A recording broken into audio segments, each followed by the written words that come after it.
What's up, everyone? This is the M, the I, the S, the T, the A, the M, the O. It's the one and only Mista Mo, and you're watching Dive in Canada.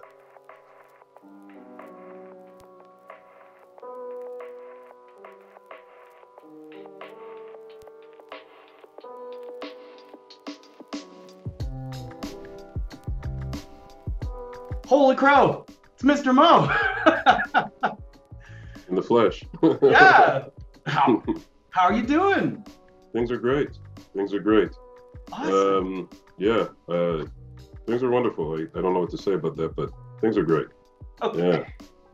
Well, thanks so much for participating in this. I really appreciate it. Oh, my pleasure. Because there's a lot of things on the internet that, like, I don't know if you know, because you don't have a Wikipedia page, but I'm working on that. Well, not anymore. I did. You Someone did? took it down. Yeah, I did. It was up for many years, and someone took it down a few years back. Yeah. Where's the Mr. Mo love? Jeez. Yeah, the love just went away from that particular. Yeah, I don't know what happened. I looked at myself one time and said, "Hey, it's gone." I was like, "Oh well." What the hell? Because Darren's still got one, but then again, Still got one, yeah. he's still in. He's still there. So I'm going to ask you a few questions. You can rapid fire these if you want. You don't have to answer any of them if you don't want, but it's just background, just to make sure the internet knows what's going on. Okay. So, born Morgan Oliver Smith, Kingston, Jamaica, 1972. 1972, January 29th, 1972. Perfect. There you go. Son of a Pentecostal minister.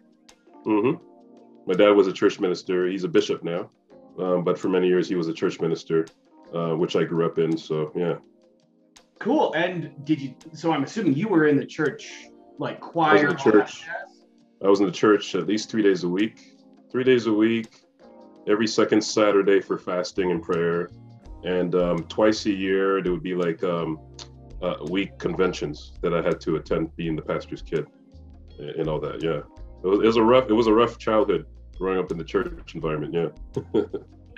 Yeah, that sounds like you guys were moving around a lot. It's almost like an army kid kind of scenario. Yeah, it feels like that. Yeah, when I hear army stories, except for the moving around, they sound somewhat similar. Very interesting. Okay. 6'1"? Yeah, about 6'1". Yeah. Are the maybe shrinking of old age, but yeah, originally 6'1". Happens to everyone. Sweet daddy third leg rumors, are they true? What part of it? They're all true, but I don't know what's floating out around out there. But yeah, I guess they're true. It's just what's in the song. Okay. Sweet daddy third leg. So you did not get your full Canadian citizenship until 2007? Till probably 2006. Maybe 2000, yeah, maybe 2007. Yeah, I did apply for it in 2006 or something like that, maybe 2005. But around 2007 I officially became a Canadian citizen.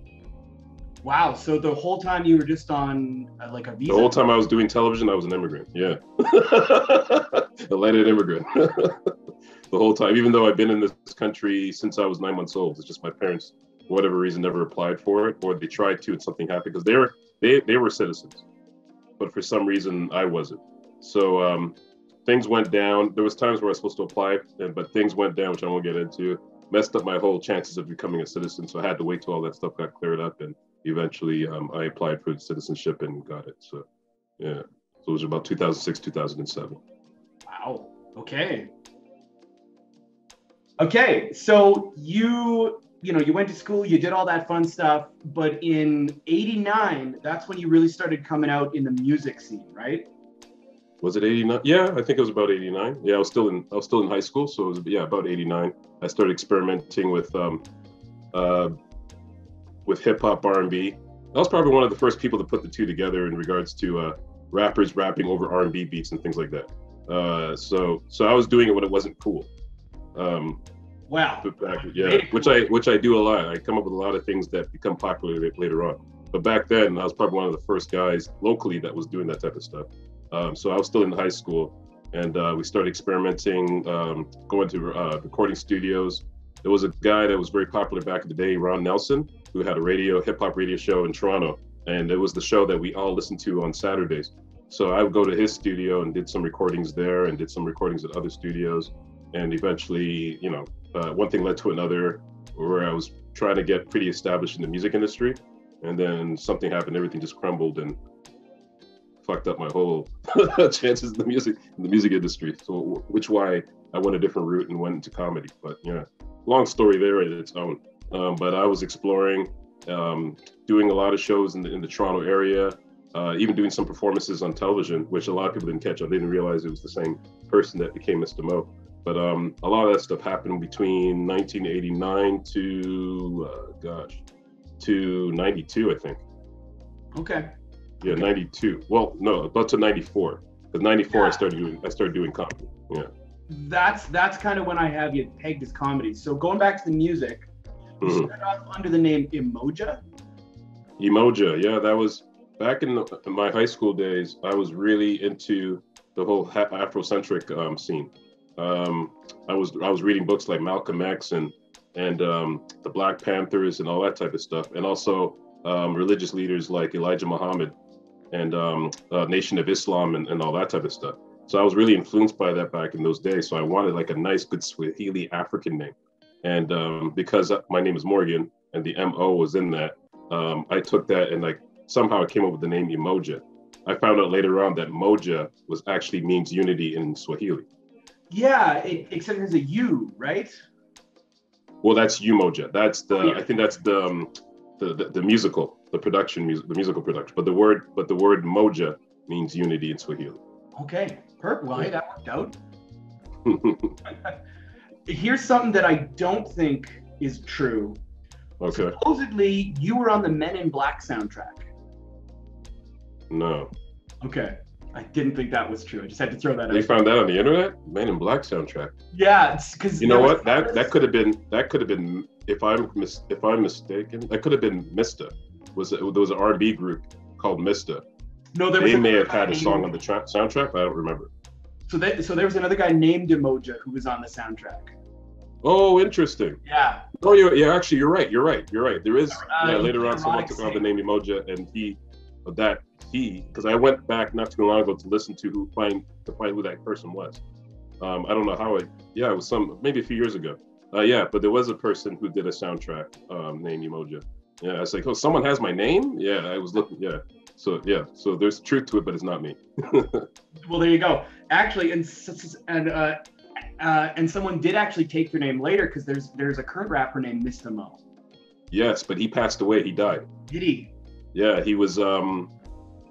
I think he died in a drive-by shooting. Gosh, I think it was a drive-by. But yeah, people were hitting me up, asking to try to find out if I was the one that passed away. But it was the other Mista Mo who took on my name later on, and he did a lot of work in the hip hop scene, at least on the local hip hop scene in his area. I'm not sure if he was from Houston. Can't remember what area he was from. That I would have to look up because I can't remember. But I remember when he died, the day he died, that's when a lot of people were coming at me, and I said, "What are you talking about?" And I had to look it up and found it was same guy who I eventually heard of, who passed away. Yeah, he has quite a bit of videos and stuff online. Yeah. Oh yeah, he's hugely popular. I was quite shocked, and of course it pushes all of your stuff down, which makes it a lot harder. Yeah. Yeah, it's so true. Okay, so then you at some point in time met up with a guy named Slinky D after he pulled his King Creole album. I met Slinky D back in '89, around the same time I started out in the music business. He was the guy that helped me out a lot in the music business. Under Slinky D, his name is Edwin Davis, and and he's the guy who took me under his wing. He paid for my studio time and did a lot of stuff back in those days. It didn't end well, but he was a big influence in my life back in those days in the music scene. Yeah, so and we're still cool. We're cool now. Okay, cool now. But there was a lot of things that happened throughout the years and whatever. But we're cool now. A friend of ours passed away not too long ago, 2 years ago, and so he was there. Slinky was there, and sat at the same table. patched up things and everything like that. But yeah, a lot of history there. But yeah, but if it wasn't for Edwin, a lot of the stuff that I ended up doing later on, especially television, probably wouldn't have happened, because a lot of that happened under his training, under his artist development. Okay. Oh yeah. So you and him were in the Def Clan. You produced "Kicking It, Have a Good Time" with one and only Lisa Lougheed. That's right. Yeah. So before she blew up in the Canadian scene, she came down. The guys that were producing the track at the time, their name was Tony and Darren, and they did a lot. She did a lot of work for Tony and Darren. So when we needed a lead singer to sing the song, they brought her down, and she did it for us. Not too long later, she blew up in the Canadian scene. I was like, oh gosh, the same Lisa Lougheed that did the track for us. Yeah. Yeah, that's amazing. So very cool. I think she ended up marrying a commercial. I think she ended up marrying a jingle singer, a jingle writer. Okay. And moved, and she quit the music industry because, as far as I know, he was already making great money, and she went and whatever started a family with this jingle writer, if I remember correctly. Yeah, I only met her that one time. Because the only song I remember from hers is "Run With Us," and that was it. There's "Run With Us," and then there's "World Love." Okay. Yeah, "World Love" was probably her first single after her first album. But yeah, that's probably those two songs. There's probably another one. I think there was a third one, but yeah. And yours, that's the important one. Kicking It, yeah. Kicking It. But that was actually pretty cool. I met a lot of girls to that song, so. Yeah. Hey, there it is. Yeah. Okay, so after all that, you then go on to form a group called Cold December for a very short amount of time. Very short time. That was a group. Lucky. The strange, very ironic with this particular story. That group was myself, my old roommate, and his ex-girlfriend. Her name was Erica Hars. Erica Hars is actually the sister of Eric Hars that was on The Buzz. Yeah, so I knew Erica years before meeting Eric. Never knew that the two of them were siblings. Met Eric later on at Rogers Cable when we used to do Buzz on Rogers Cable, and put the two together, realized that he was the brother of Erica Hars, because he's Eric Hars, with Erica Hars. And that whole thing came out of everything you've seen with Eric, the mute character that I did a lot of stuff on our show, but he wasn't just the mute character on our show. He's also one of our cameramen. Oh, okay. Yeah, so he did a lot of work with Buzz. So even though when you saw him on screen, that's when we threw him in, but he was actually one of our cameramen. Yeah. Wow. You know what? It's such a small world. I may have met Eric a few times prior to officially meeting him, because my roommate was dating Erica, and I briefly dated a girl at the same high school that Eric and Erica used to attend. So I remember going to some barbecue or whatever, and Eric was there, but I wasn't officially introduced to him. It was only years later when we officially were together and found out that he was the brother of Erica, which my roommate was dating for a long time. Yeah. Wow. It's such a small world, man. That's crazy. Okay, so at some point you end up going to York University for what? No, I never went to York University. Oh, so you were just on. Yeah, so that a lot of people thought I did, because I used to run a radio show at York University. At the time, it was probably around, what year was this? I can't remember what year it was, but it was around the time I was an amateur comic. So I did a radio show at York University. I was hung out there. I would stop and listen to lectures there and all that type of stuff. So a lot of people that went to York at that time thought that I went there, but I didn't. There you go. Yeah. That's probably why I couldn't find your major. There you go. Yeah, exactly. Okay, so you started doing stand-up, obviously, in Toronto in 94. Yeah, 94. Yeah. And you ended up being part of Kenny Robinson's group, the Nubian Disciples of Pryor. The Nubian Disciples of Pryor. I'm one of the original members. Yeah, and these guys were, like, I didn't know the influence these guys had. Like, we're talking to Dave Chappelle, we're talking some of the guys that went on to do Mad TV. Mm-hmm. Like, all of the Living Color guys had touched that area at some point in time. The Living Color, well, yeah, Tommy Davison. Yep. Tommy Davison used to come down and perform with us. Jamie Foxx almost performed. but he came down. He came and hung out with us. Played pool with him, but he didn't touch the stage that night. But out of the Living Color members, probably just Tommy Davidson / Jamie Foxx. Ex Jamie Foxx. Yeah. But Will Smith used to come down. Jada Pinkett used to come down. Vivica Fox. A lot of people back in the day used to come down and check out the shows. That's crazy. So do you still talk to Kenny Robinson? Not in a while. The last time I spoke to Kenny was right before the pandemic. I had some guys that were trying out stand-up comedy at the amateur level, and so I would refer them to Kenny Robinson to get the mentoring, because that's who I went to. I used to attend Kenny Robinson's comedy writing classes back when I was younger. So I wanted to make sure that these guys got the same treatment. So I sent some people over to him. So we stayed in contact through Facebook, but I haven't spoken to Kenny personally since since I left the show. No. The last time I saw Kenny was when we were shooting a documentary about the Nubian Disciples. So that's the last time I've seen Kenny. Well, okay, and that's definitely. Yeah, but we're still connected. I gotta watch that. That's huge, man. Okay. Yeah, and that documentary is featured. Dave Chappelle's in that documentary, and Chris Rock's in that documentary as well. Yeah. See, and that's crazy to me because, and I'm gonna kind of talk about this later on, but when Chappelle Show came out in like 2004, you guys were ending kind of your stint on Buzz around 2006, and the overlap. Well, no, we finished earlier than that. Was it 2004? Well, we finished taping in 2004. Okay. So we had another year left. So it finished in 2005. Yeah. So when you overlapped with Dave Chappelle, like the influence is definitely there. 100%. Well, here's the thing. I can never prove this, but I used to hang out with Dave Chappelle's mom. So back in what year was this? Oh gosh, we were still doing Buzz on Rogers Cable before we went to the Comedy Network. I hung out with her for a week in the Just for Laughs Festival in Montreal, and I would send her. And we did an interview with his mom because Dave Chappelle was busy and we couldn't get him. So we took some footage of Dave Chappelle, but the interview was based around his mom, and she talked about Dave Chappelle. After when I left Montreal, I would send her tapes of Buzz. Yeah, I would send her tapes of Buzz. Years later, Dave Chappelle came with the Chappelle Show, and I even took notice, and I went, oh, hold up a sec. Hold up. Yeah, but that was pretty. If that was the case, it's just a great honor.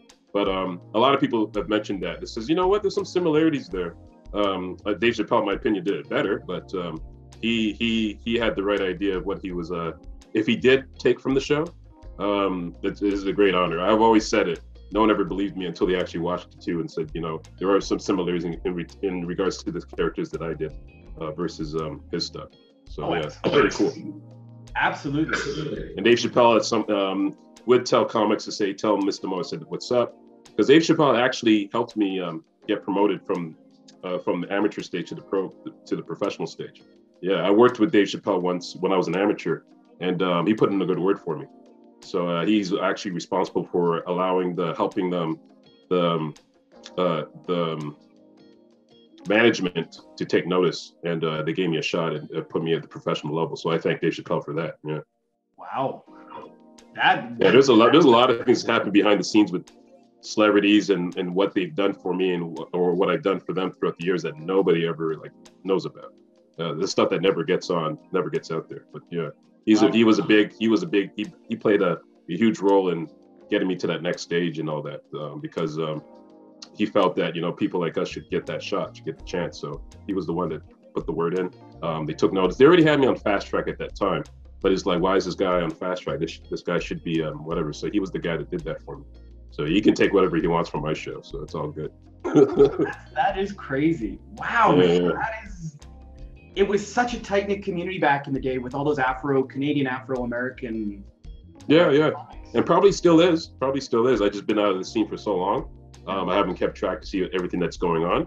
But back in those days, we try to help each other out as much as we can because that's all we really had, right? So Dave Chappelle at the time, he wasn't doing the Chappelle Show yet, but he already had a strong influence in the entertainment business of all the movies that he was a co-star in. So he had a lot of influence. And he still does. And then look at him, he's like the #1 comedian right now. But yeah, but I remember watching Dave Chappelle, first working with him and watching him and doing his sets and how he's honed his craft back in those days. I used to love watching Dave Chappelle. Dave Chappelle's like one of my favorite guys to watch live. No, yeah. I used to enjoy when he used to come in and do an hour and a half of material, just to watch how he did his work. So I actually find him even better live than recorded. There's something about him when you see him live that's just absolutely amazing. Yeah, which I always enjoyed watching from Dave. Well, hopefully one day, man. I want to do it. I want to go see it. Mm-hmm. So, banned from any clubs. Have you been banned from any clubs?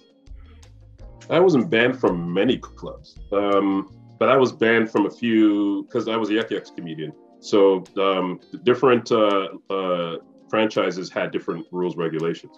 So there are some Yuck Yucks clubs that I was banned from. But I was probably more banned from colleges and universities than anything. But a lot of comedy clubs, I was. Well, you know what? No, sorry, I'm going back now. Maybe I have been banned from quite a few clubs. So there was Yuck Yucks Niagara Falls. I was banned from there. Comedywood, I was banned for a period of time, but not for a period of time. But I didn't know I was banned. Someone told me years later after the ban was lifted that I was banned. I didn't even know I was banned.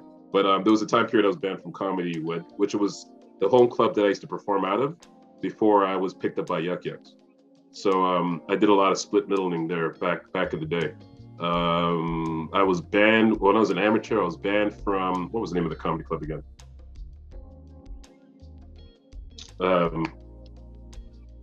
What was the name? There was Yuck Yucks and there was the other comedy club during that time period. It was a popular comedy club. Why can't I remember? Yeah, there was another comedy club in Toronto. It was only the two comedy clubs before Comedywood came. I was banned from there as an amateur, but I made my way back in at some point. But yeah. Okay, interesting. Yeah, because from what I've read, it didn't say the clubs, but it said apparently the material was too blue. Yeah, but I wasn't the bluest comic. Yeah. So I found that to be very biased. They would give me a strict set of rules what I'm supposed to abide by. I felt that I did abide by those rules. But yeah, one thing led to another, and yeah, people found me very shocked. I've never seen myself as the shock comedian that people said I was. I guess I was, but they would compare me to people who I thought that were even more shocking. Like, say, for example, one of my favorite guys was Jason Rouse. They would compare me to that, but I'm nothing like a Jason Rouse. They compared me to a number of other comedians. I think I'm tearing up. I think this is therapy. This is therapy. Yeah, but yeah, they compared me to certain comics. Like I've never took my clothes off. I never whipped out my balls. I never did stuff like that. But those guys did, and I was compared to that. So I thought that was unfair in regards to what they were comparing me to. Not to take away from their art, but yeah. So I felt that whatever judgment I got was an unfair one to some degree. I did what I did. I've always explained what I did and what I do, and I always explained what I wasn't going to do. But that probably more happened with some colleges, universities, like Guelph University. I know I was banned from there, but I explained to them before they hired me what I did. It's just they didn't back me up when it came down to the material. But I've always, anytime I took a gig, there's gigs I turned down because I said this is what I do, and I stick to that. And if that doesn't fit your format, then no hard feelings. But people still hired me anyway, and I just did what I did, and whatever came out of it, came out of it. There were great shows, so yeah. What do they expect? Yeah, this is what I do. So, yeah, but it was some good times though. And we will get back to Jason because he's very important too in this. Oh yes, of course. So at some point in time before you did Buzz, and you can correct me on this, you guys did a comedy pilot for a show called Thick and Thin? Yes. Thick and Thin was one of Kenny Robinson's shows. So it was Kenny Robinson and Rodney Edwards. That was their show. So actually we were doing Buzz at that time, but it was Buzz. We were doing Buzz at Rogers Cable. It wasn't a nationwide show yet. So it was in the beginning stages of doing that on Rogers. And Thick and Thin was a comedy, a sketch comedy pilot, the first all-black sketch comedy pilot that was done through CBC. And yeah, I had a role in that as well. Yeah. Do you know if anything happened with that? Because I can't find a single clip from that show. No, they played it. The ratings were great. I almost got like 1 million viewers. Wow. Ratings were great. I think the problem was their excuse was they weren't able to find any sponsors for the show or something like that. So it never got picked up. But they aired it quite a few times and whatever. It was my first nationwide break on the scene. So it was a big thing for me at the time.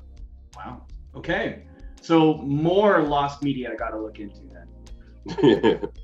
So at some point in time, you met a 16 or 17-year-old Darren Jones at Yuck Yucks, right? At Yuck Yucks Amateur Night. Yeah. I remember when he came in. He performed. He had a great set. He performed, had a great set. I remember going and talking to him about his set because I thought it was really good. He was asked to come back the next week, which he did, and then he disappeared for a year. Didn't see this guy again until like a year later, and he popped back on the scene. And we started talking again. We exchanged numbers. We didn't talk much, but we exchanged numbers. He knew who I was. I knew who he was. So he knew he had direct contact with me. I had direct contact with him. And then the whole buzz thing started off. So when the whole buzz thing started off, it wasn't Mo and Darren at that point.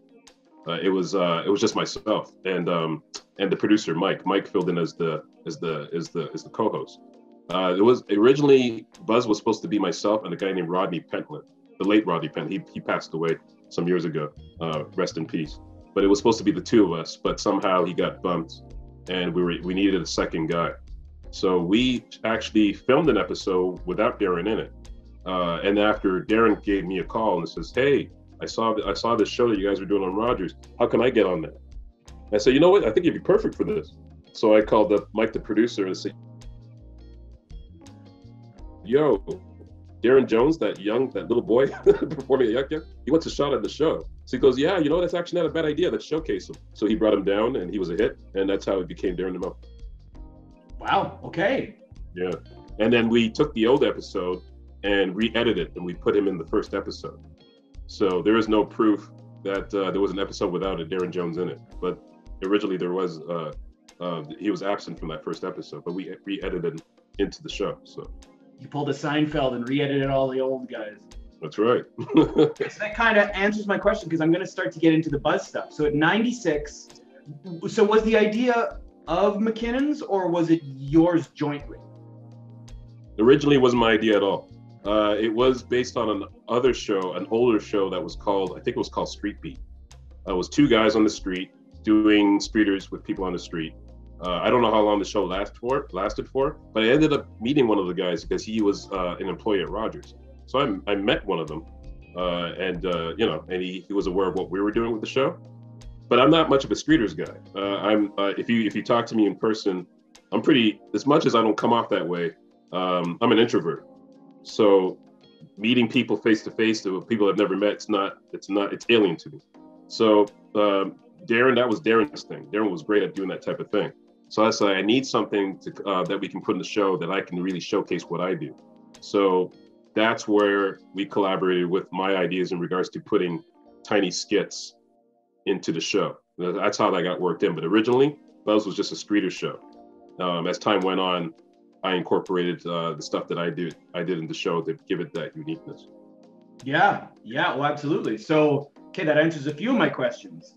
So, did Mike have to pitch the show, or were there just open auditions? I don't think he had to pitch the show. At the time,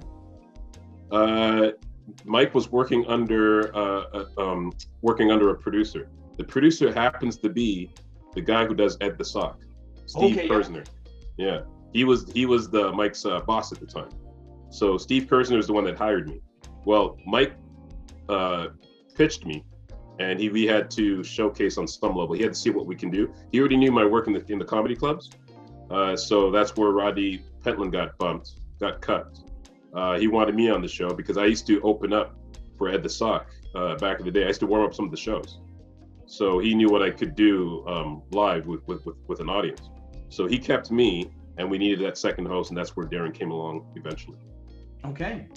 Yeah. Okay. So he jumped in, and you guys obviously helped him get that position. To get that position. Sorry, Mike. You guys. Yeah. So you helped. So you let McKinnon know that Darren was fit for this, and you guys helped him get that? Well, I pretty much called and said, I pretty much called and said, yo, remember Darren? Darren wants in. Perfect. Because we need a second host anyway. Yeah, but it wasn't like, yo, this guy. It wasn't like that. Just like, we need a second host. Darren, the guy that you saw at the comedy club, because I met Mike at the comedy club as well. So I was like, that guy you saw at the comedy club, Darren Jones. He goes, yeah. It's like he wants in on Buzz, and that's when Mike made that connection. Either Darren called Mike or Mike called Darren. We formed because we used to shoot on Saturdays, and he brought Darren down that Saturday, and that's when we hit it off. That's when we realized that we had chemistry and all that type of stuff. Yeah, but I had very little in regards to pitching it. I just made the call, say, yo, Darren wants a piece of this. That works. Yeah, and it worked. So, okay, and you answered a few more of these too. So, street interview show originally, yep. So here's one that because I never saw you guys as a show that went out of their way to offend people. You just put something out there, and if people were offended, that was their problem, kind of thing. So when you talk to Darren or Micro or like any of those guys, like, were you ever saying, hey, I really want to go out and say something horribly offensive? No. Yeah. It was never like that. It was like that. It would be like, oh, I have this idea and I think it's really funny. Or I have an idea and I think it's really, really shocking or something like that. But it was never like, let's put this out. This is really going to offend this group. It was never like that. No. Yeah. If it offended you, it offended you. But we were really just going for what made us laugh in the moment. Okay. Or if we can could we get away with it? Yeah. We're actually getting to that because my next question is it true that you were almost canceled after the first episode because you asked someone, if hookers were delivered to your door like pizzas, what toppings would you like on them? Oh my God, I totally forgot about that. But I think that is true. Yeah, that is true. See, we almost got canceled. I totally forgot we almost got canceled. Oh God, yeah, that is true. Yeah. Where'd you find that? I'll show you in a second. I have done some research. That's amazing. Yeah, I totally forgot about it. But that's absolutely true. We almost got canceled. Yeah.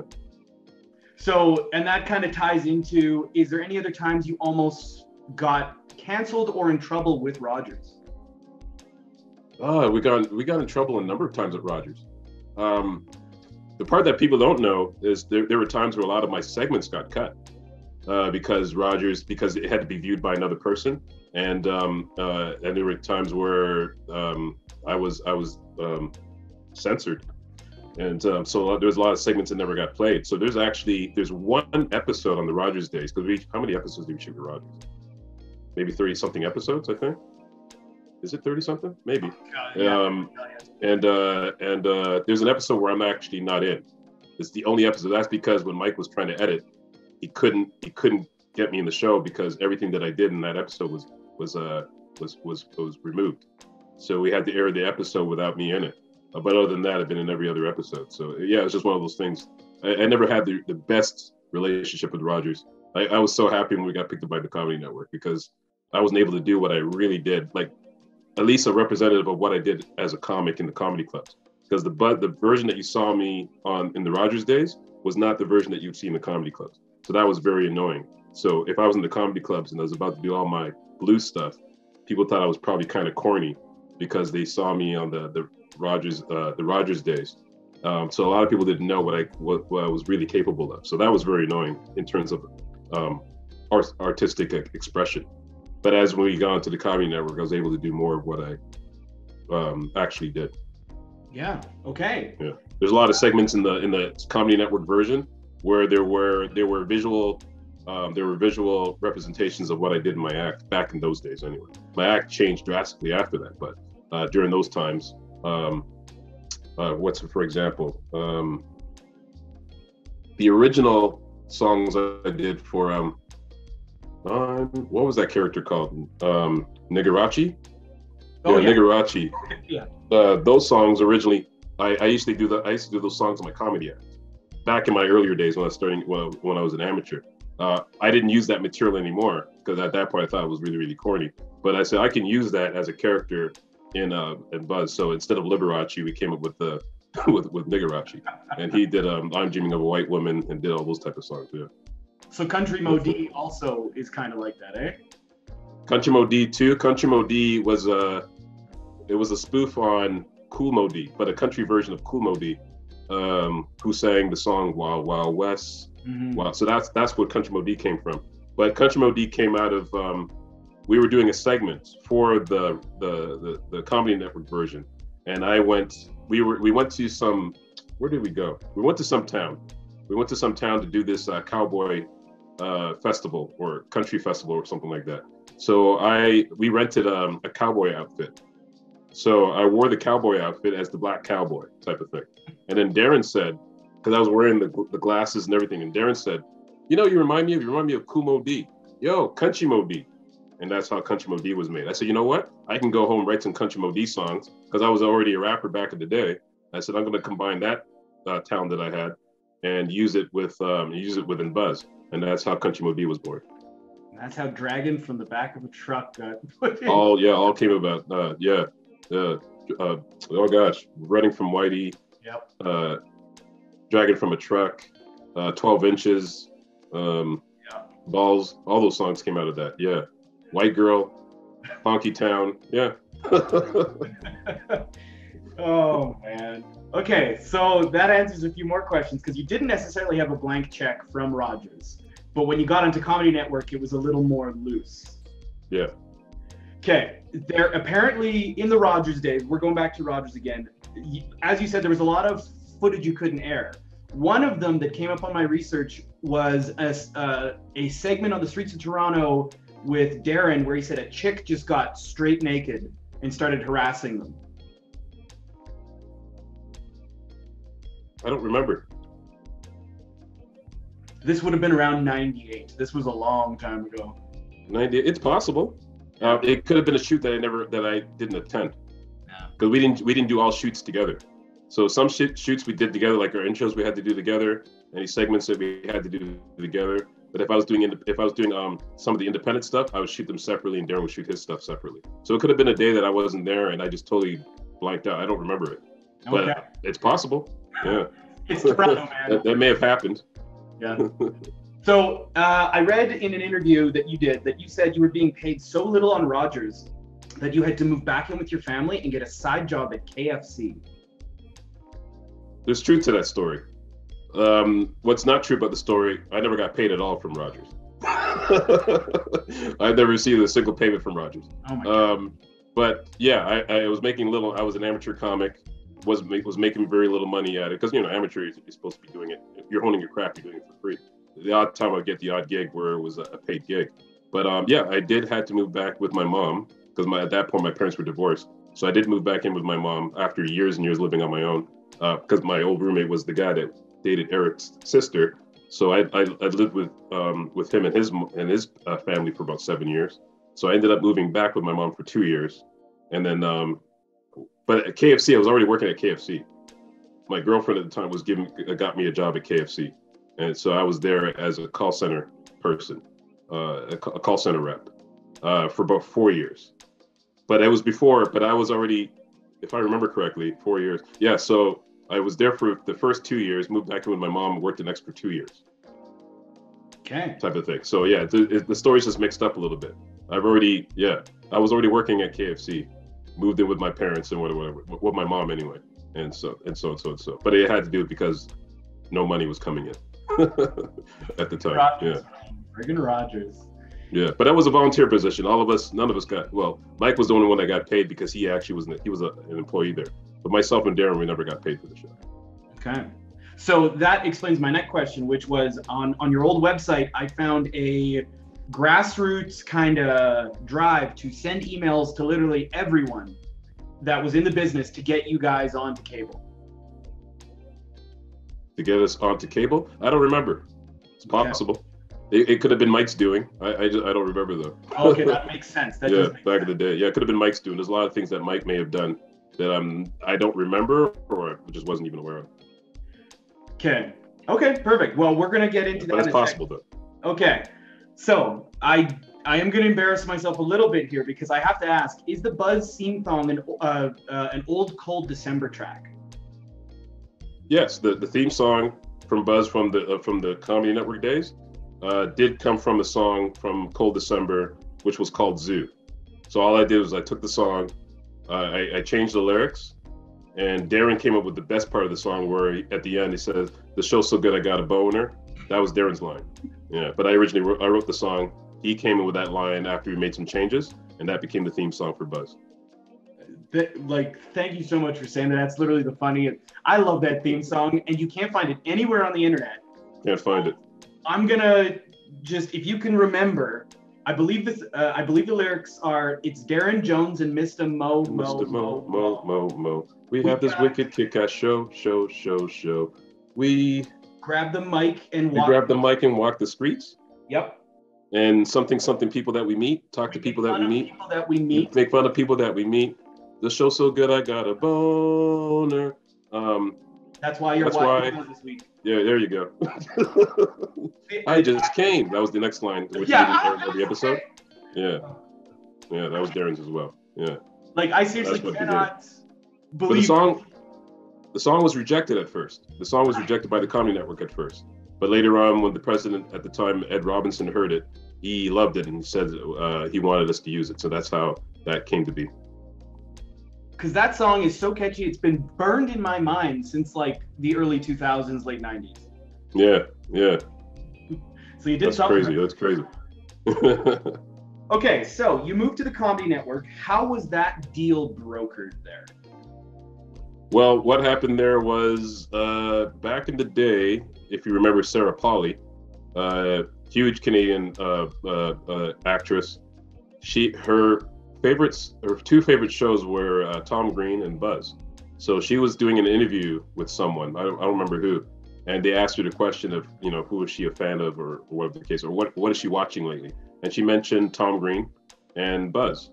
Tom Green was, at the time, before he went to MTV, he was his production company was MTR Entertainment, which is Marilyn. My gosh, my memory's slipping me. Marilyn Reed she was the president of MTR Productions, but Tom Green was about to move over to MTV, so MTR needed a new show. So when they were watching the interview of Sarah Polley mentioning Tom Green and Buzz, they wanted to know who Buzz was, so they looked up who we were, checked out what we did, and held some meetings with us, and eventually we struck a deal, and they sold us over to the Comedy Network.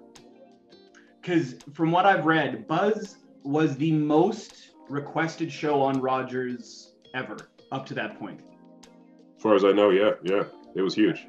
Yeah, it was huge. We had a huge cult following. It was crazy. I remember one time when we were supposed to appear on the Mike Bullard show, and we were bumped due to some other guest, and the Buzz fans went crazy. They went nuts, and they had to bring us back on. So yeah, we had the young people in those days, which are now probably all parents now, like yourself, right? Mm-hmm. That was huge back in the day. Yeah, that following was huge. Oh, just massive. Blessing and a curse. Yeah, just everything. So, and you kind of said something about Tom Green, because your trajectory and Tom Green's trajectory is very similar, and a lot of people back in the day, I found a lot of comparisons to you guys and David Letterman and Tom Green, but I don't see you guys as either of those people. Do you know where that comes from? Well, here's the thing. When we were doing Buzz on Rogers, Tom Green was doing Buzz in Ottawa. So we were doing Buzz in Toronto. He was doing in Ottawa. I never heard of Tom Green. Tom Green never heard of us. We just happened to be doing whatever we were doing in two separate cities. It's only when once in a while Rogers aired the Tom Green show, and Mike called me. He's like, "Yo, have you seen this show, this Tom Green show?" I'm like, "No, what is the show?" He's like, "It's kind of similar to what we do, but he's wilder or something like that." So I checked it out and I went, "Oh gosh, this is crazy. Never heard of this guy." Right? So there was actually no association with Tom Green at the time. He eventually, soon after, MTR picked him up and sold him to the Comedy Network. So when he sold him to the Comedy Network, I got to see more of what he did as a TV show host with his brand. But the only comparison really is at some point we were both with the same production company at different times, but we were both with the same production company, both produced by the same group of people and so on. But Rogers days was two separate things. We weren't influenced by either one. I wasn't influenced by him. He was influenced by us. They just happened to be two independent projects that were running in two different cities. Yeah, and it was insane how much or how many like articles I found about them going, oh, the new Tom Green Buzz, and I'm like, they're not even the same. No, but I guess in marketing and branding, you gotta tie it to something that people already know and are familiar with. So I think that's what it is. But of course, if you watch both shows, it's just totally different. What's similar about it is it was that feel, that unprofessional feel, that guerrilla style comedy feel, but two different brands of comedy. So what are your thoughts on Tom? With Tom, I met him a few times. Very nice guy. Very nice guy. He congratulated us when we won the Gemini for best writing. So he was there. He was there to support us. We actually shot some stuff for his show, but I don't think it ever got on. But of course, he made it onto our show. He was the more popular guy. We had to use him. I used to love his stuff. Nothing I could really say. There were some segments that he did that were just absolutely brilliant. I don't even know how he thought of it. That type of stuff, like the episode that he did where he, what was it? Was it a statue of his mom naked? What was it again? he did his dad fucking his mom, and then yes, the car as well. Yeah, I cried with I cried with laughter. You don't understand. Oh, I was there, man. I think the episode where he put Glenn in the Playmate Mansion and put his cock in a retainer. So he yeah. That was insane. Yeah, he's done some brilliant stuff back in the day that just blew my mind. Yeah, he's a Canadian Legend. Overall, it's not my brand of humor, but there was something that he did with those particular segments that just really grabbed me. But he was in your face with shocking type of thing. But yeah, I have to head it to him. He was just the guy. But I've never seen him perform live. I've heard a lot of stories, but I've never got to see him perform live. But he was great.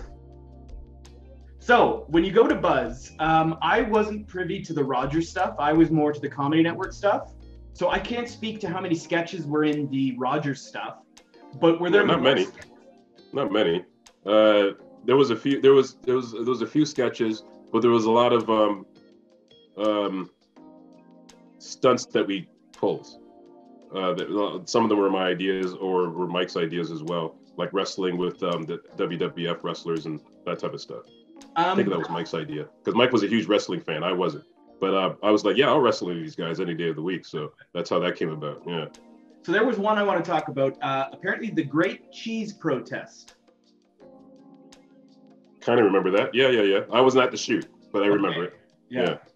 Because that was a big one on the old website, and I was that was a big one. I can't find anything about this. Yeah, that stuff is lost footage. Yeah, but that was a big one. I wasn't at that shoot. I actually refused to go to that shoot. I remember because I thought it was so corny. I'm like, I'm not going to that. But it blew up. It was one of the biggest segments that we've done. Well, that Buzz have done. The cheese. I totally forgot about that segment, but yeah, that was a huge segment. I'm digging, man. I dig. So you've kind of answered this already with the inspiration for sketches, but is there any of the sketches that really stand out in your mind that just were either the best sketches or were there any sketches, I should say, that you really wanted to do but just could not? There was a few. There was a character I did. It was Thug Steel, was the Christian rapper, the gospel rapper. There was a video that was pulled from the old days. I did a song called Mary Magdalene. I can't remember how the song goes. I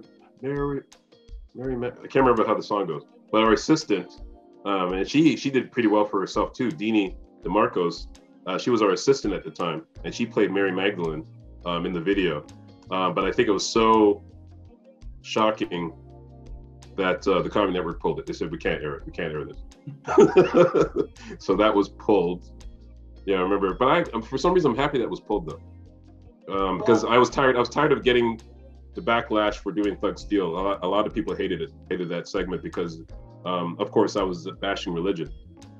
Actually, Thug Steel wasn't really bashing religion. Thug Steel was actually for religion because he was a Christian rapper. But he had he had a thug life point of view on religion, which was offensive to people. So growing up in a very religious household, did that lend you to move more towards the parody of that area? Yeah, because I'm a huge gospel music fan. Even till this day, I love gospel music. So which is weird. People was like, you actually like gospel music? I was like, I love gospel music. Gospel music is my thing.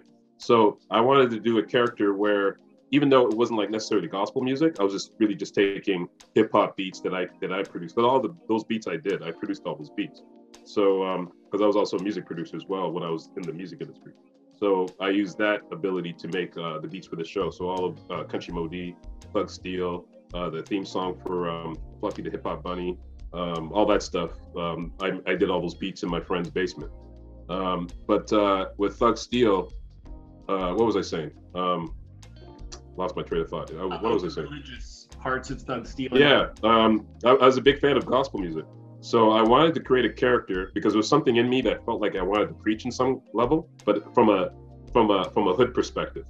So it was one of the characters I loved doing because I got to able to at least touch on the religious factors, at least with Pentecostal Christianity, a type of thing. So it was offensive to a lot of people when you're mentioning Mary Magdalene, Jesus, God, and things like that. It offended some people, and but I just kept doing the character until Comedy Network asked me if I can stop doing it and maybe bring back Country Modi, which I did eventually.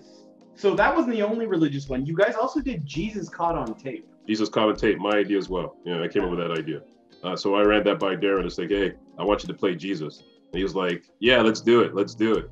Yeah, but that was one of the ideas I came up with in my living room. Is imagine if we did remember, what was that? What was the original thing? The parody was Caught on Tape. What was it called?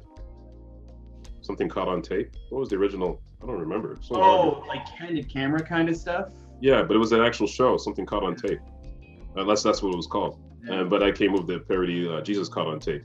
And we got Darren dressed up as Jesus. We went to the costume store, got the robe, and we got the wig and got everything. And he jumped. He was on board. He said, "Let's do it." And yeah, it was one of my favorite segments. It was one of my favorite. Yeah, Jesus Caught on Tape. Oh man.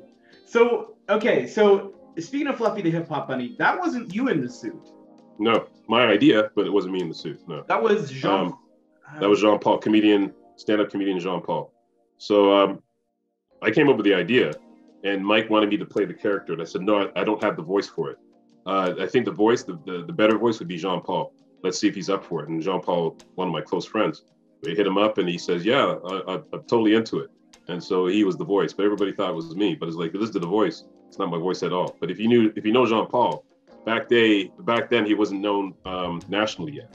So if you listen to him, you realize that's the voice of Fluffy. Yeah, so we come up with the ideas. Okay, it's like we'll get Fluffy to do some segments on at Center Island or on the street corner at that type of thing. But yeah, that was all Jean Paul, and his wit, his talents got to shine through that character. Because you guys were a stepping stone for a lot of young comedians. Like I remember there was a paintball episode with Russell Peters. Yeah, Russell Peters was there. He was actually supposed to be in other episodes too, but he never showed up to the shoot. So we got him for that shoot. We got him for another one as well. My son's just trashing everything in the background. Hey, you want to be careful there, buddy? But yeah, Russell Peters. Russell was already established back then though, but we had Russell, we had Jean Paul, Jason Rouse, Quinn Martin, Dini DeMarcos, which was our assistant, but also we used her in segments. Ariana Smith, Nicole Arbor, the one who did that controversial piece on fat people. If you want to, yeah. Yeah, the fat march. Yeah. No. She remember that segment, that YouTube segment that caught a lot of controversy about I hate fat people. I think was the name of this segment. No. Yeah, you look that up. But that's Nicole Arbor. She started off on our show too. But she also did stuff for Howie Mandel back then. Yeah, so either Howie Mandel got her first, and I got her second. I don't remember, but she was But we had her in the beginning stages. Gavin Stevens, Ron Jossel, Ron Vaudry, Jack Norman. We tried to get Kenny for a segment, but he wouldn't do it. There's many other comedians too that we had. It's just slipping my mind right now, but yeah, it was a stepping stone for a lot of comedians. What was it? I'm trying to remember. No, Sean Tweedley was Mike Bullard only, wasn't he? Yeah, he was Mike Bullard. He did the Mike Bullard the opening show. The opening show. Yeah, that was him. I remember. And we did a tour together. We did a comedy tour together. Oh, really? Back in the day, yeah, we did a college tour together, which was very successful. That was cool. Yeah, that's my boy Sean Tweedley.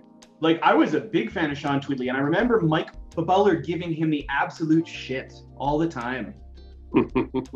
So I was gonna actually ask about that. Actually, before I do, who was the announcer for Buzz? Who was the voice? Oh, that's Mike McKinnon, Mike the producer. Yeah, he did all the. Because remember, he was a WWF, and there was WW. NWO, the WWE. Whatever it was, right? He's a huge fan, so he put on the whole that wrestler announcer voice type of thing. That was his thing. So yeah, we used to laugh every time he did the voice. It's just like, yeah, let's keep it because everything was just over the top. Okay, what was the other one? There was Eric. There was Mike Beaver as well. Oh yeah, Mike Beaver. Yeah, Mike Beaver. He was Darren's contact. So they were friends. So Mike Beaver, of course, he was known for on Buzz. He was known for doing Bag TV, where he just psych people into believing he was about to hit them in the balls, and that became a huge segment. That was a huge hit. But yeah, that was Mike's contribution to Buzz. And then he went on to do his impression of Mike Bullard. That's right. Oh yeah, I forgot about that. Yeah, that's right. And that was a huge hit too. Yeah. Mike Bullard in the bathroom, him at the salad bar. Yeah. I forgot about that, but that was a huge hit as well. Yeah, Mike Beaver, he's the man. He's a very, very, very funny guy. So that was his contribution.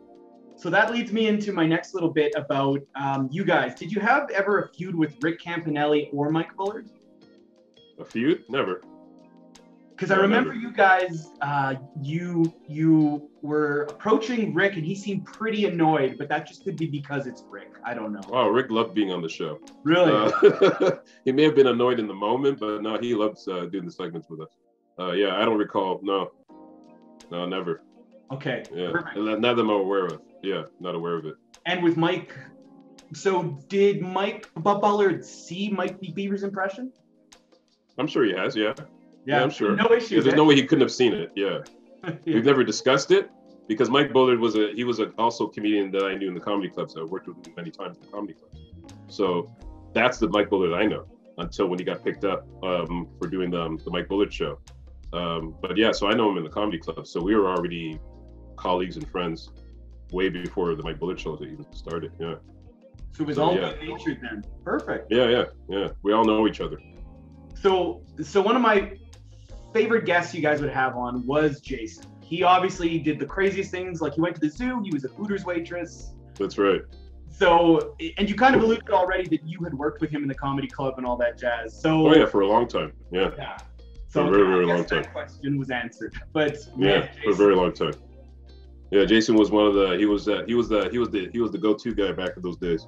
So yeah, I worked with Jason many times. Yeah, it was insane. So when Buzz came about, when we got on the Comedy Network, it was one of the best decisions to try to get him to do some segments on the show. It didn't end on a good note though. But I'm sure we made up after that. The last time I saw him, we did make up. It didn't end very well, but because politics, TV can do that stuff to people. But yeah, he's one of my favorites.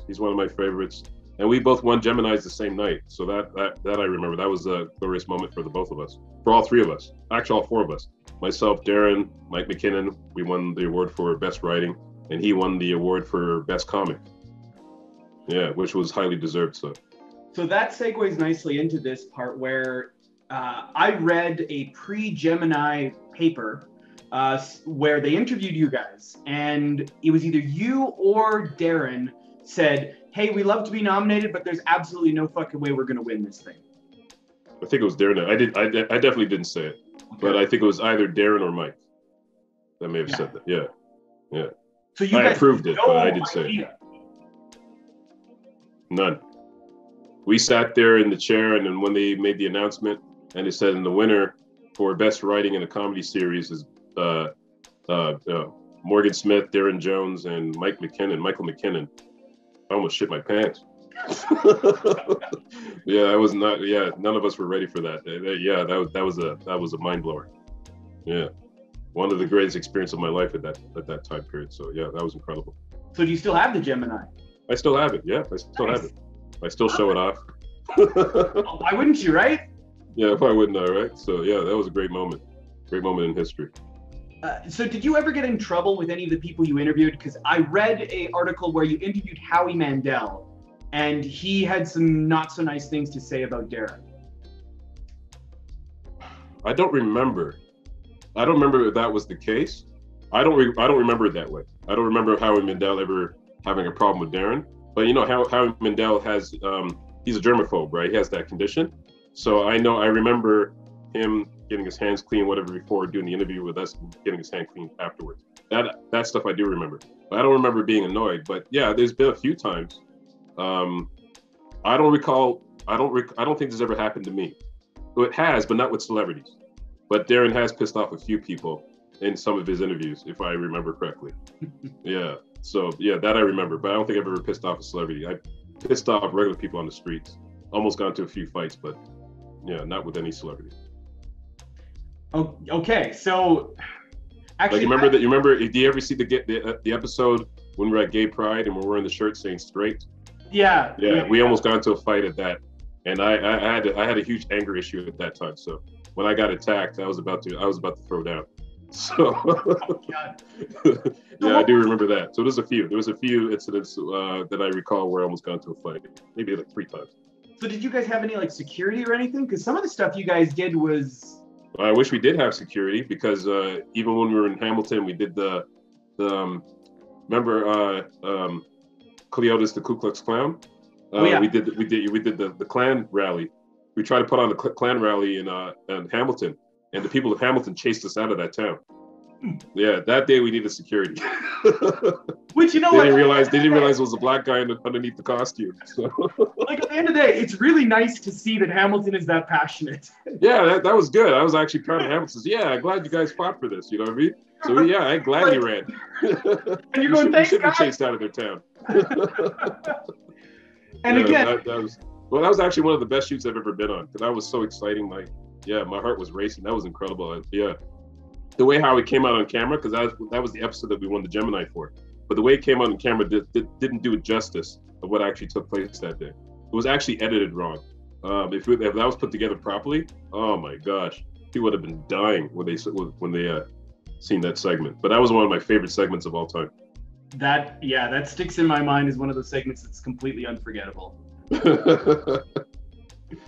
Okay, Yeah, so that was crazy. that kind of brings me to the end here. How and why did Buzz end? Well, we just ran out of ideas. It was getting to the point where it was just hard to come up with these ideas. And we were already on at that point, we were on to 5 seasons, moving into our 6th season. And also, too, the problem is when you're doing shows like that, when you create something that's so popular, you have to go and you have to demand more money, right? You can't do it for the same money you did it last year and all that type of stuff. So after a while, it just gets to a point where it's like, you know what?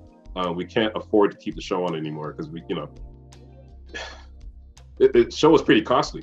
So after a while, yeah. One year, I think we did it for the same price, but we couldn't do it the next year. So that just those type of things became an issue. So it got to the point where it was like, okay, you know what? Do you guys have any ideas left? It's like, we have enough to put on one more. So we had a meeting about it, and we made a decision to make it the last season. So we knew a year in advance that was going to be the last season, and we're going to wrap it up. So that's what brought it to an end, really. Running out of ideas, and also could they afford us? Because they have their budgets too, and if you go beyond their budget, you're going to get canceled anyway eventually, because you're either going to do it for the same price and you can't do it for the same. You're not going to be respected if you keep doing it for the same. So you end up moving on. which is exactly how it segues into my next thing. Do you still talk to Darren and Mike and those guys? Well, I spoke to Mike 2 days ago. Nice. I spoke to Mike 2 days ago. I haven't spoken to Darren for about maybe a year and a half, but I haven't seen Darren since 2005. Yeah, the last time I saw Darren was at our very last shoot. It was a segment that we had to reshoot, or we had to shoot it because we had to fit it into one of our episodes. So I remember him coming down to Scarborough where I was living, and we did that last segment, and that was it. That was the last time I ever saw Darren. But I spoke to him a number of times through social media. Yeah, but Mike, I spoke to him on the weekend. I spoke to him I think it was Saturday. Oh, cool. Yeah, because Darren went to the States and got huge on MTV Live. Well, that was MTV here. Oh, sorry, MTV here, right? Yeah, MTV Canada. Yeah. Yeah. Okay, perfect. So I guess the big tragedy right now is that there is no archive of Buzz. Do you think that Buzz still exists somewhere? Yeah, Mike. Well, here's the thing. There's so much stuff that went down that was just there's a story that I can't really get into because I don't have all the facts. So I don't want to put up false information. But apparently, with MTR went bankrupt for whatever reason, which I can't get into. They went bankrupt. So I think all the Tom Green stuff and all the other shows and specials that they made, including Buzz, was held as collateral. Because I don't think they've ever paid back that whatever money that they owed to whoever. So all our stuff, all that footage is stuck with the bank, with that bank that held it as collateral. That's how I remember the story. So when we ended the show, we could have made a lot of money in DVDs, tons of money in DVDs, but all that stuff was locked up. All that stuff was held by whatever bank. Because I think FTR probably owed them like $1 million or something like that. They couldn't pay back. So all that footage got stuck in there, and we didn't have the rights to do it, to get the footage and to put out the DVD versions of the past episodes. So all that stuff pretty much got lost. Mike, the producer, he still has all that footage, but of course under contract he can't take that footage and release it. So, but yeah, he has all that footage and stuff. If I wanted to get episodes of past episodes, he could get it for me. He's a big producer now. He's a huge Canadian producer now. So yeah, he can pull some strings. But he can't. That stuff can't air. Yeah. Which is unfortunate. So yeah, Buzz gets lost in history unless you're around to see it. which is a huge shame, man. You guys were groundbreaking comedians at the time. Like, again, just going back to this stuff with Dave Chappelle and the new shows like that. And I'm going to get into this later a little bit. I don't have many more questions. I thank you very much. Oh, go ahead. Yeah. Oh, no, this is great. Yeah. I haven't done one of these in a long time, so. Well, this is very amateurish. I'm even like painting my room, so. That's all good. That's all good. But essentially, like, just, it's a piece of Canadian history that I think people need to at least remember, because you can always pinpoint influences somewhere. Mm-hmm. From the big tree that it comes down from, right? Yeah, but also just look at YouTube. We were doing that type of stuff before YouTube came around, right? So it's like we in a sense we kind of birthed YouTube as well, and all of that. All of that is us, Tom Green, and some other show. Who am I missing? Buzz, Tom Green. What was another big one? What was it? What were those guys that were doing that crazy stuff? All those stunts. What were they called on MTV? Was it MTV? Oh, the Jackass guys? Yeah, Jackass. There you go. Oh, hugely influential. Well, and like you look at the guys from who do TikTok now.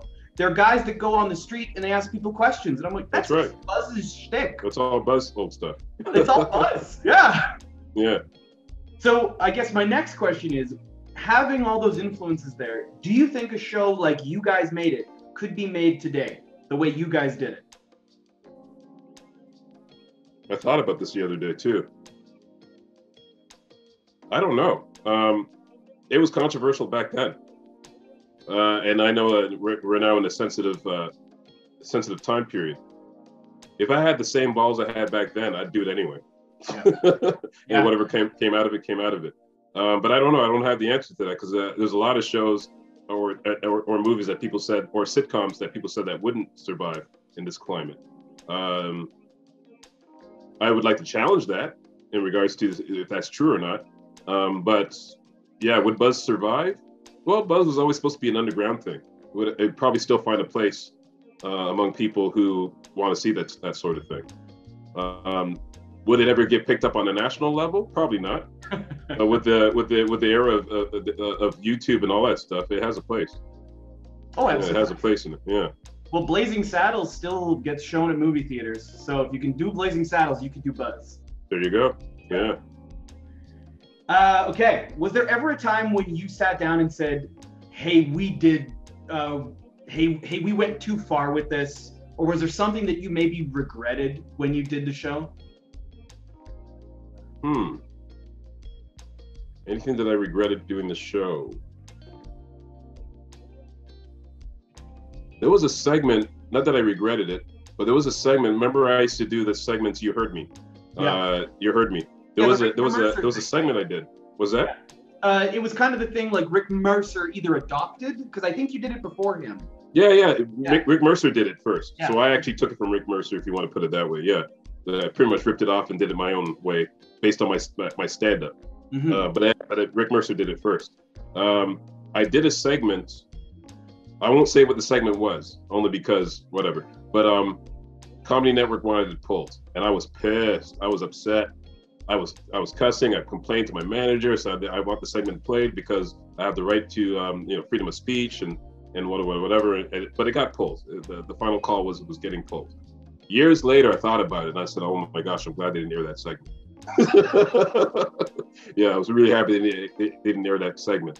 One segment that I do regret, but I never wanted the segment on in the first place. We did a segment. We used to do the character with the characters with was it the bedtime stories? What was it? Darren and I were dressed up in the bunny outfits or the mouse outfits, and we did nursery rhymes.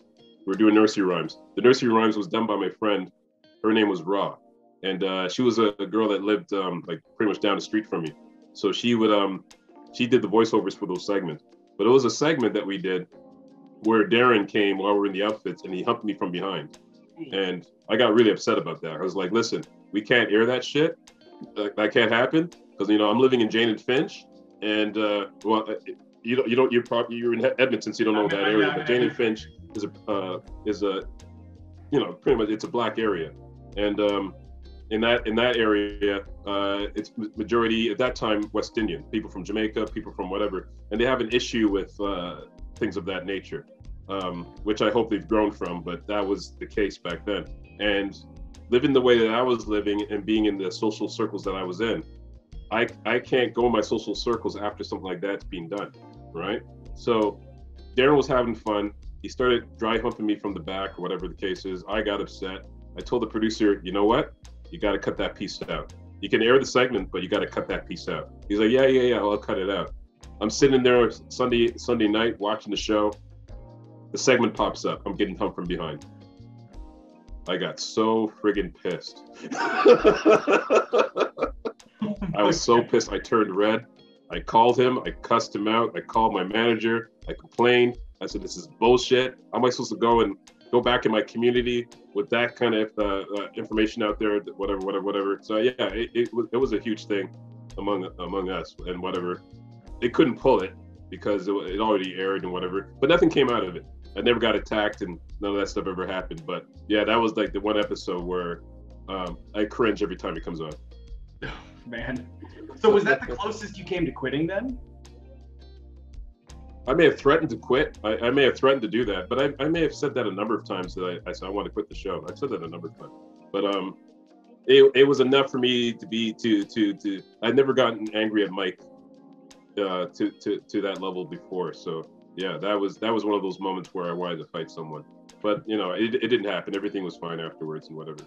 But that was the one episode where I said I don't want that to air, and they aired it anyway, and that pissed me off. Yeah. Because I'm a hometown boy, I gotta ask. When you guys were here for the Fringe in 2004 and you went to West Ed, what'd you think of the city? Be honest, please. 2004? No, I loved it. Yeah, I remember being there, and I because that was my first time in your neck of the woods, right? No, I loved it. I had a great time there. If I remember correctly, the only thing I about the area was the curfew. Everything was shut down by a certain time. So I wanted to order a pizza, and I couldn't order a pizza like after 7 o'clock or something. That was annoying. But other than that, yeah, it was a great town. I met some nice people down there and all that. Yeah, I loved it. Oh, it's changed. It's changed so much since those days. Yeah, it has. Since then, yeah, it has. Yeah. So, is there any other little facts or tidbits or anything about Buzz or your life in particular that you can let people know? Gosh, well, there's a lot of people don't know. The last 2 seasons of the show, I started meditating. Yeah, I became a meditator religiously, and as time went on, I started to lose interest in doing TV. So that's why people have been asking, "Where's Mista Mo? How come I haven't seen him?" It's because I pretty much I quit after the show was over. We went our separate ways. There was a point where I was working on another show idea, but that just never. It was a show with myself and Gavin Stevens. It was supposed to be called. The show was supposed to be called Engine Number 9. Was the name of the sketch show, but it never got off the ground. Sinking. What was the name of the production company? Was it Sinking Ships? Sinking. Was it Sinking Ships? Sinking Ship. We went to them to see if they had some interest, at least some interest in see what we had to offer, but that fell through. So after that, I said, you know what, I don't even want to do TV. So I took 2 years off, and then I went into nonprofit. So I became a worker in the nonprofit sector, which I'm still in to this day, and started off a whole new generation of people who are seeking personal growth. I went into that field pretty much. So a lot of people don't know that. I also became a spiritual teacher, so which is a far stretch from what we used to do on Buzz. Yeah. But I've been promoting meditation and non-duality throughout thousands of people. That's what I do that's my labor of love. I'm still a meditator to this day. I've been meditating now for almost 19 years. And that's what I've been doing. So a lot of people, if you look, you'll see me doing a lot of the non-duality spiritual stuff, which is totally different than what we're doing with Buzz. But I'm still the same type of guy. Still have the same sense of humor. When I'm not shooting the show, I'm still pretty much doing a stand-up comedy act, whoever's around me. None of that has really changed. But in terms of my direction, I moved away from all that to some degree. But we did talk about bringing Buzz back. We did do that. It was about a few years ago. The 3 of us were supposed to meet about bringing Buzz back, but Darren was a no-show, so so that fell through once again. But yeah, we did have talks about bringing it back. Wow. Okay. So like up to like 3 years ago, I think it was maybe 3-4 years ago. Oh, so it wasn't even that far. Like it wasn't even that long ago. Wasn't that long ago. Yeah, I was into having the meeting. I said, yeah, let's have the meeting.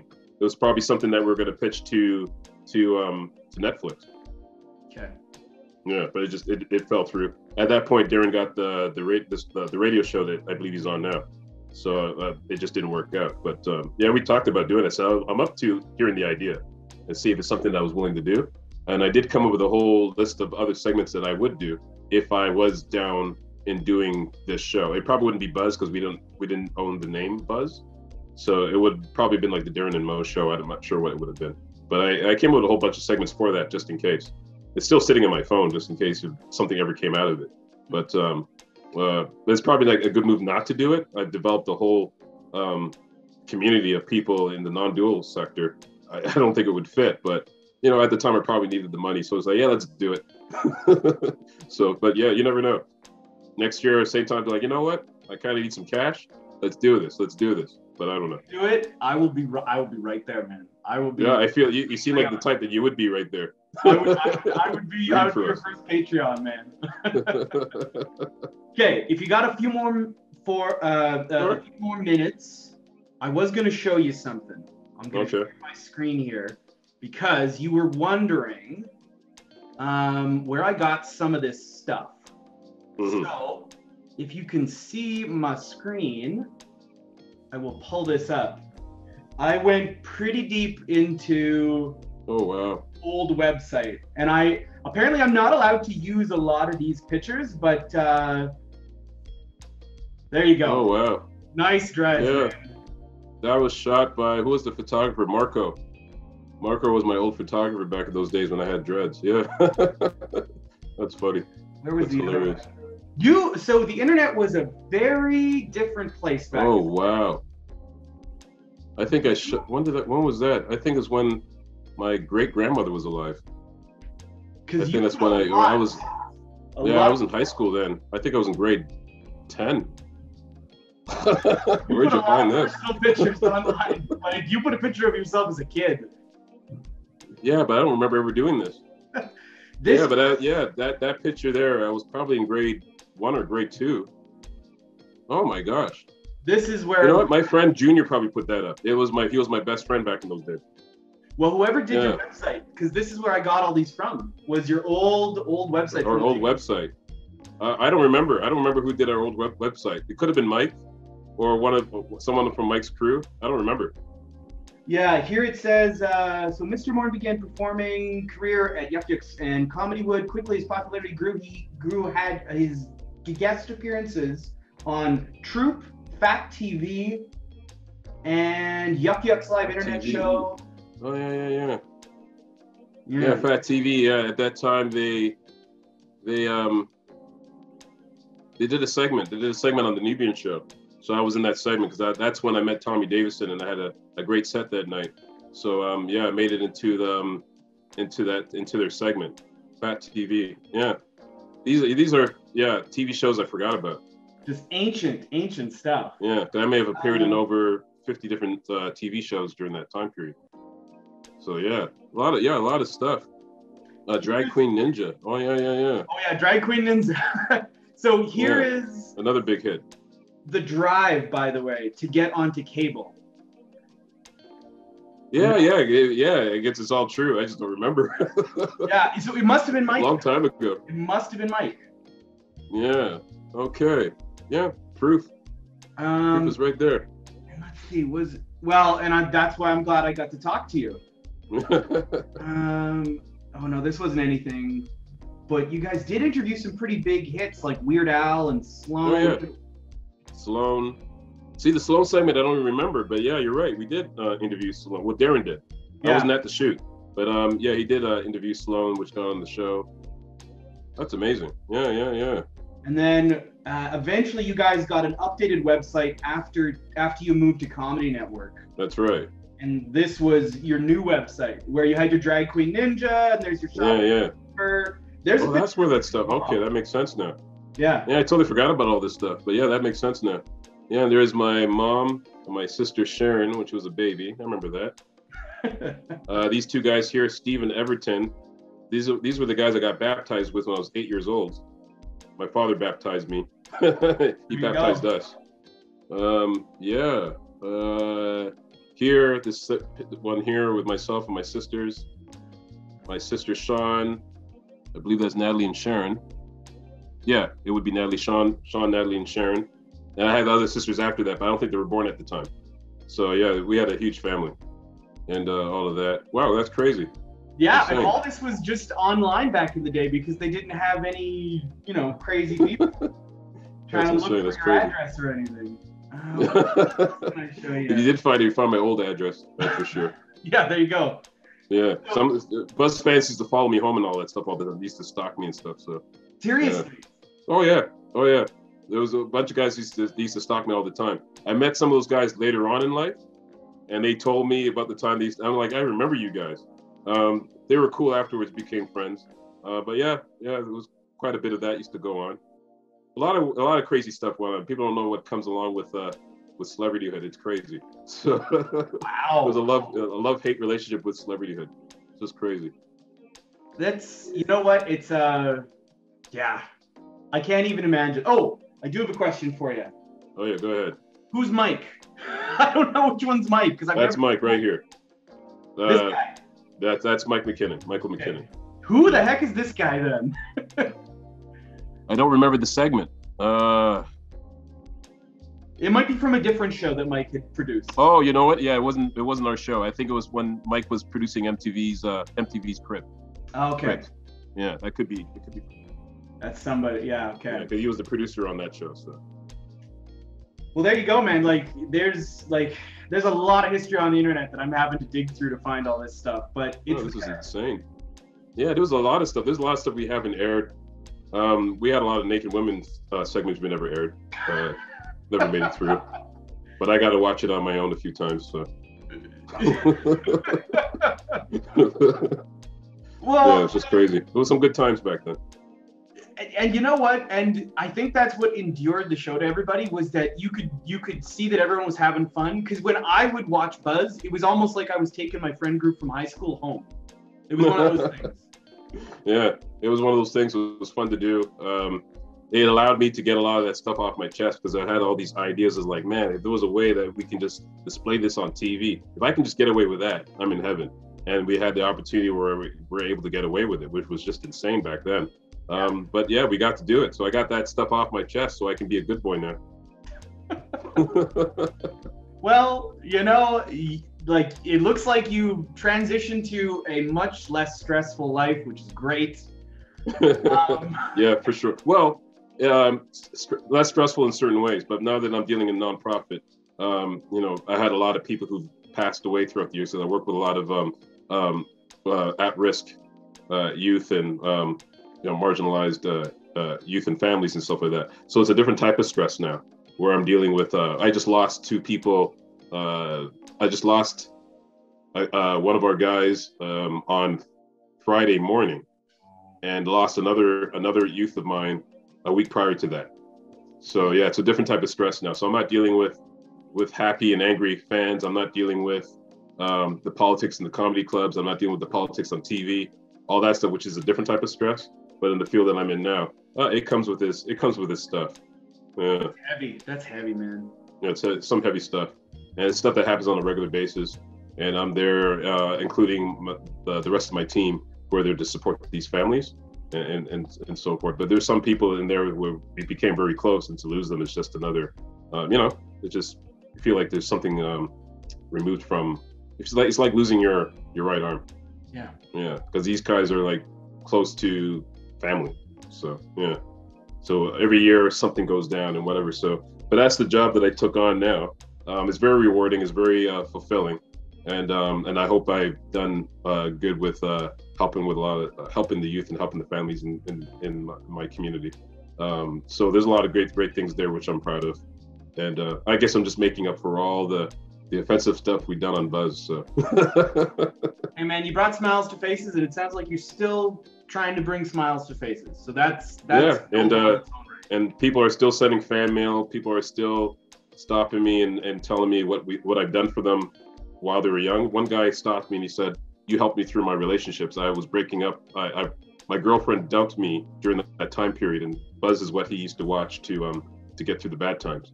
I ran into another guy on my street. He stopped me and he said, "Hey, are you Mista Mo from the Buzz?" I'm like, "Yeah." He goes, "I used to watch you in Iraq when I was in the army." I'm like, "What? How did that happen?" He goes, "Oh, a friend used to send VHS tapes over to him while he was in Iraq, and he used to watch them." And I helped him through that. Yeah, well, we helped him through that. So we have a lot of stories like that. And also the type of people that you meet, the type of women you meet, and whatever, they very appreciative with their fan mail. So yeah, a lot of great stuff came out of it. So yeah. There you go.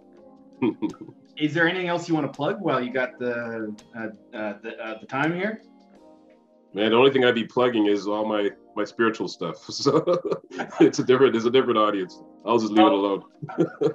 Well, how about this? When I compile the video, I will put as much as you want on the bottom of there, and we'll see. I'll try to keep you in touch.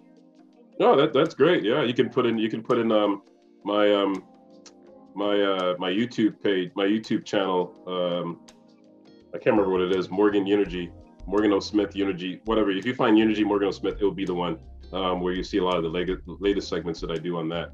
Totally different from Buzz stuff. I'm just doing Eastern philosophy pieces, insights from my own spiritual awakenings and of that sort. So it's left field. Totally left field. People will be like, "What the hell is Morgan doing? How come he's not doing Country Modi and Sweet Daddy Third Leg and all that stuff?" But I'm turning 50. I'm turning 50 in about 2 months.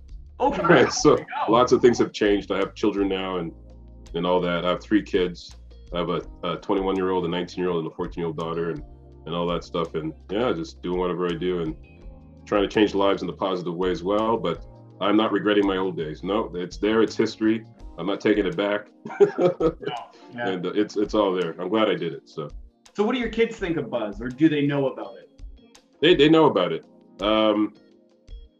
But at the ending period, my daughter wasn't born yet. So my eldest son, he's in some episodes, and he's on some episodes. It was also in one of the intros, because remember, we changed our intros every year. Yeah. So for 1 year, he was in our intros as well. So he was in there, I think, when he was about 2 years old at the time, I think, something like that. Anyway, yeah. And then my other son, I tried to get him on the show because he used to do this dance that used to make us laugh all the time.